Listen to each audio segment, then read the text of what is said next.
people, how are you all? I hope you are doing great. Well, I have read one of the bestest read of this year in the very beginning of 2025, and I'm going to review that book today because I have taken it upon myself to tell all the people out there that they should read this author. Well, people who have been here before, welcome back, and people who are new, welcome. This is Mansi from Readers and Creators. So, the book I'm talking about is The Amateur Marriage by Anne Tyler. Anne Tyler is an 83-year-old American novelist and she has written more than 20 novels to date. She has also written short fictions. Now, 3 of her books were nominated for Pulitzer Prize and one book, Breathing Lessons, won the Pulitzer Prize in 1989. And of course, she deserves it. She deserves it. This is my first book by the author. And 2 of my Bookstagram friends, Yashasvi and Kanchan Didi, they were talking non-stop about this author in their stories. So I said, Mujhe bhi padhna hai. I bought this book, I read this book, and I couldn't stop talking about this book. So I got one more as a gift. Okay. That is Vinegar Girl by Anne Tyler. That is a humorous book. But this one is pretty good exploration of husband and wife in a marriage. Let me just immediately tell you all about this. Now, the book protagonists are Pauline and Michael.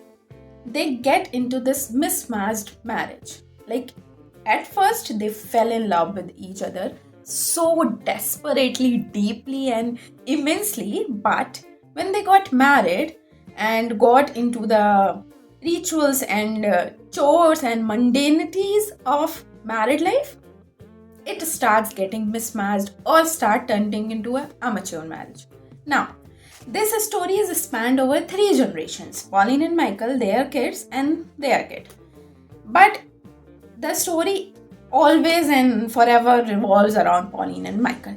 Now, what happens is, they get into this marriage.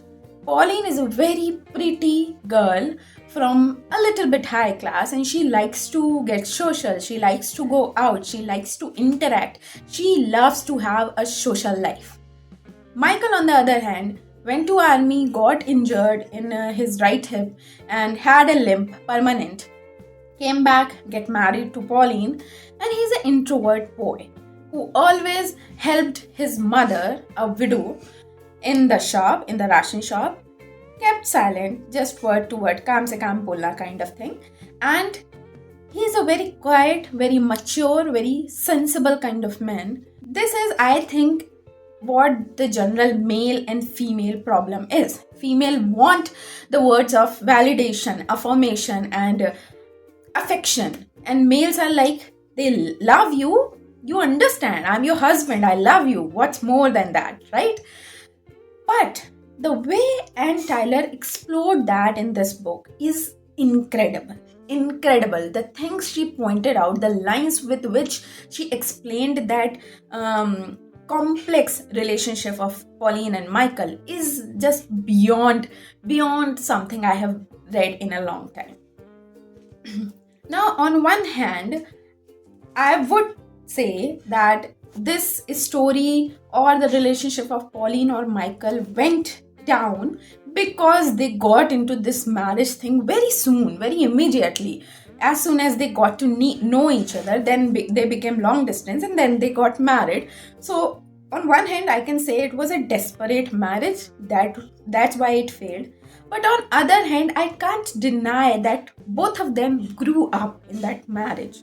And due to the difference in temperaments and expectations of both of them, the relationship fell down. Okay? And it's a big thing, like the difference in temperaments and expectations and opinions and thoughts. And running away of their first kid created a massive block in that relationship. Okay? I'm just telling you about this story all this while.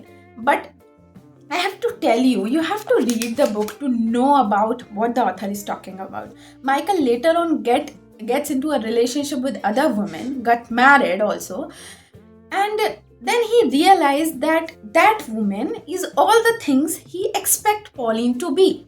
Like, she doesn't need to hear compliments all the day. She doesn't care if you compliment her. Like, you look pretty? Okay. You don't look pretty? Okay, she was like that. And in the beginning, Michael liked that.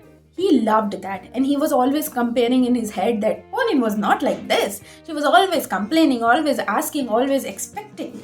But this, my new wife, she is very different. But by the end, when they got old and she is still ambitious and so filled in her work, then Michael is like desperately craving for some company and he's not getting any because that woman is an individual person. She was from the very beginning. Then Michael has this sweet realization, I would say, that what he has, what he lost, what he gained, and what he is again craving. So it's a whole cycle, and it's a beautiful, beautiful, beautiful writing. A story? Normal story. You might have read these kind of stories in other books, but what makes this extraordinary is the writing by the author. I have underlined half of the book. I would say if you are going to read this, be prepared because it seems a thin book, but the fonts are very short and dense. But yeah, it's a brilliant book, and you don't want to skip this book. You just don't. This was about the marriage of Pauline and Michael and how it elevated so quickly but went down gradually over the period of years. But what effect this failed marriage has on their kids? Oh my god, I love to read that because, yeah, it has a very immense effect on their kids. One ran away. The boy becomes so mature, introvert, similar to Michael.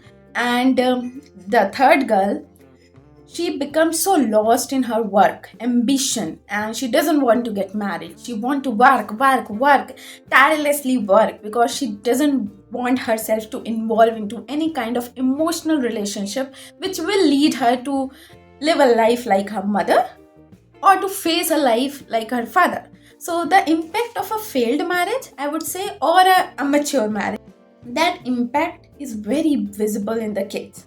Now, there's also a grandson in the picture who Pauline and Michael bought up because of some circumstances. You have to read the book to know this. And how Pauline was reliving the life of mother and how she was realizing that maybe she missed this in the upbringing of her children. Michael also realized that maybe he was an absent father.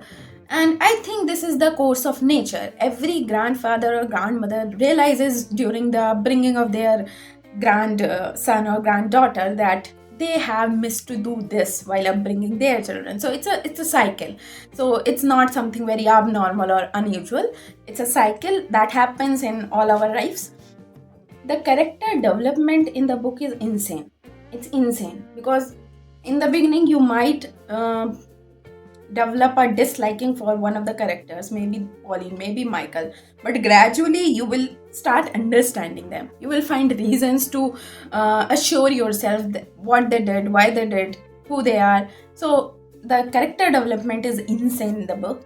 And yeah, I am not a very good person when it comes to understanding men's perspective, but this book gave me an insight into that. So thanks for that. Talking a lot, right? You are getting the hold of it, right? Please just let me know in the comments that you are understanding what I am talking about and you are desperate to read this book because I'm insisting. Read this book. Read this book. Well, keep reading, be happy, be safe. Bye bye.